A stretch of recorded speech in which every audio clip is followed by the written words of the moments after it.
Someone once said that we don't become real as a community until we see the face of our community on the big screen. Well, for 39 years, the Frameline LGBT Film Festival has been giving the gay community its cinematic face. Here speaking with us today is senior programmer Peter Stein. Welcome. Thank you. It's great to be here. You know, you have been in Bay Area media for a long time. I mean, KQED, you were the executive director of the Jewish Film Festival, and now for 2 years at Frameline. Being a professional gay person, yes. Well, how has being a professional gay person changed? I was going to say, how has film and media changed in your many years here? Oh, dear. Well, first of all, the digital advent, the fact that we have so many new filmmakers able to get their hands on the means of making media early on in their careers. And, of course, the stories, even though we still have marvelous coming out stories and stories of first love, the way people are telling them tends to be different. And so the films every year are reflect the generation that we're in the midst of. Yeah, I remember the first time I saw the Frameline Festival when I came to San Francisco for the first time in the mid-'80s. There were a lot of films about coming out. There were a lot of films about violence. There were a lot of films about AIDS, HIV. What is the slate of films like for the 39th Frameline?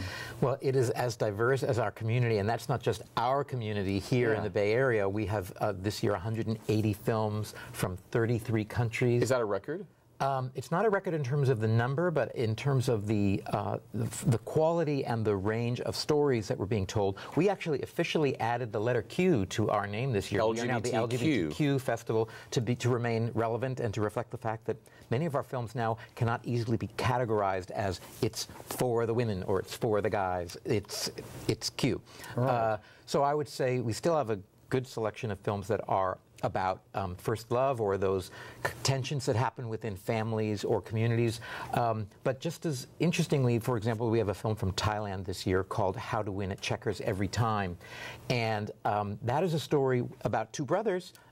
And the fact that the older brother is gay is almost beside the point. It's really more about how they're struggling to get out of the draft. Yeah, well, I mean, you raise an interesting point. Has anyone said to you, I mean, come on, in 2015, is there a need for a gay-only film festival? It's kind of a rhetorical question, but what's your answer? The answer is unqualified yes, yes, yes, because the films, of course, we can see on Netflix or Hulu or whatever, but as a community event where we come together as a group in our so-called secular church of whether it's the Castro Theater or the Piedmont Theater. We're screening, I think, 16 films in Oakland this year, Oakland and Berkeley. The sense of coming together as a community to see ourselves reflected on screen and to tell us the stories that are the way we represent ourselves is critical. Great. Well, I think we've got a little clip here, so I'd like to take a look at your teaser reel, as they call it. Let's talk about some of the films we're going to see here now. Let's take a look with the audience. It's a galaxy. Actually, it's a spiral. It's the only symbol that means anything. It's infinite. No beginning, no end. There's a beginning and there's an... All right, well, there's a more complicated one that has no beginning, no end, but I can't do it on my pancakes, okay? Oh, wow. That's really good. Oh, my God. Oh, no, it's just that was me being... No, but that's like a painting, and then you continued the painting, and now it's a bigger painting. That's some Van Gogh shit. That's really good. Playing devil's advocate with myself is very, very hard. It's like a 24-hour thing. Felon Fox ties her up like a pretzel. I'm just hoping that my teammates will just see me for me and not title being gay. Yeah! Fallon Fox, she is a transgender female. There is no...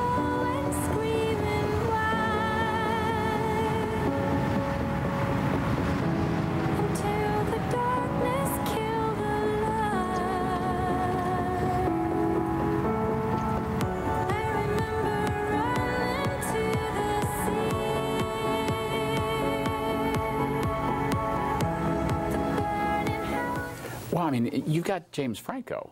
James Franco. I mean, I'm sorry, I went right for the celebrity, but I mean, there was a time when you wouldn't have had quote-unquote mainstream actors in a gay film. That's right. That's our opening night film, I Am Michael, which is by a first-time feature director, Justin Kelly, and it's a fascinating story that's actually quite relevant to San Francisco. It's the story of Michael Glatze, who was a very prominent queer youth activist. He founded or co-founded XY Magazine, lived here in San Francisco in the Castro with his lover, played here by Zachary Quinto.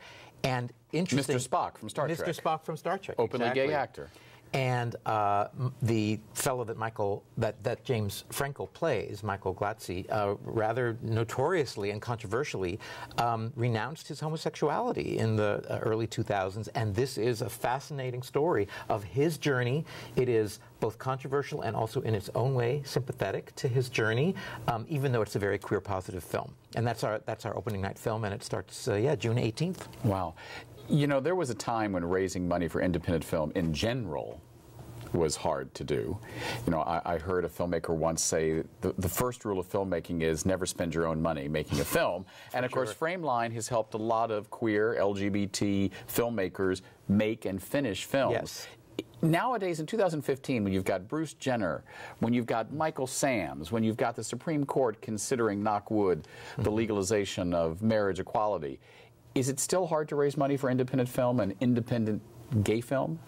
Yes. Even though the cost of production has gone down, the marketplace is so much more noisy that it's very difficult to bring attention to your film project and to raise money for it, which is, as you mentioned, one of the reasons why Frameline has a completion fund. This year, 7 of our films, our feature films in the festival, were recipients of a Frameline completion grant, because that helps push projects through the pipeline and allows them to come to completion. It's still not easy for filmmakers to get their films funded, especially if they're dealing with minority or niche subject matter. And Right. It's sad to say, this program, notwithstanding that LGBT subject matter is still considered niche. Now, what, you know, over the years, Frameline has really, you know, taken some controversial issues head on. There are still countries in this world where it's deadly to be openly gay. Do we have any films that are dealing with what is it like to be openly gay in the Arab world, in some of Africa, where, you know, we just had the dictator of Gambia say, oh, if you're gay and come over here, I'm going to slit your throat. You know, forget marriage equality. Thanks very much. I'm not going to go to Gambia anytime soon. Yeah, we have a very beautiful documentary made by a Berkeley filmmaker, Malachi Leopold. The film's called Alex and Ali, and it's a fascinating story about an American Peace Corps worker who was posted in Tehran, in Iran, in the 70s, met and fell in love with a man, and this is the story of how 30 years later, still kind of carrying a torch for this fellow, Ali, Alex tries to reconnect with him in a situation in which it is absolutely deadly for somebody like Ali to come out, let alone to be able to find his way out of the country. So it's actually kind of a thriller. It does have a human rights angle. There's another film we have in the festival, also a documentary, called The Yes Men Are Revolting. Now, the Yes Men are wonderful, notorious eco-pranksters. Yes. Their main issue is about environmental justice. But in the course of the film, one of the Yes Men, one of whom is gay, they go to Uganda to deal with some environmental issues there. And Andy, one of the Yes Men, comes out to his Ugandan cohorts, and the tone of their relations starts to change, because it is instantly, even though the environmental issues are not affected by his coming out, their relationship with their Ugandan counterparts is.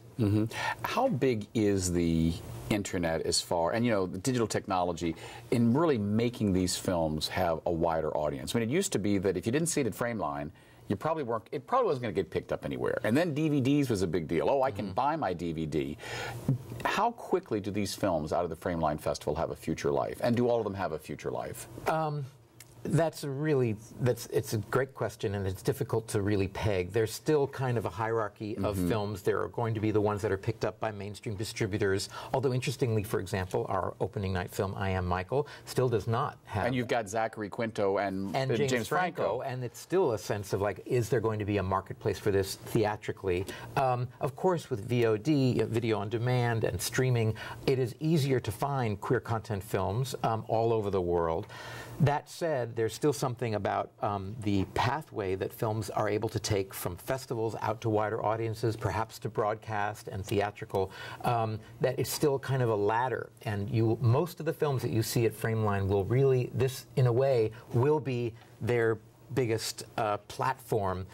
And we help create the buzz that allows a word of mouth to start spreading so that hopefully it can live on longer in distribution. In our last few moments, talk to me about how dangerous is it to come out in Hollywood? I mean, I know it's kind of an off-the-beat question, but I mean, there was a time when a James Franco or Zachary Quinto wouldn't come out. Right. I mean, well, not Zachary, James isn't, although wouldn't that be nice? Yeah, but well, James Franco has said recently that he is gay up to the point of penetration. So... Wow, that's a new definition. Where does that fall on the Kinsey scale? I don't know. 3.8? Yeah, I'm not sure. But I mean, it used to be deadly for a career. Now is being in a gay film deadly for an actor's career? No, not at all. In fact, I think it's even attractive for a lot of straight or straight-identified actors to be able to play gay. It's still not an easy decision for actors to make. They're worried that the roles that they will start being offered will be more limited. Start getting pigeonholed. They start getting pigeonholed. Well, thanks, Peter. We're looking forward to this year's 39th festival. Next year, you'll really be an adult, 40. Thank you, David. We've been speaking with Peter Stein of the Frameline Festival. I'm David Perry. Thanks for tuning into our LGBT content every week. Good night.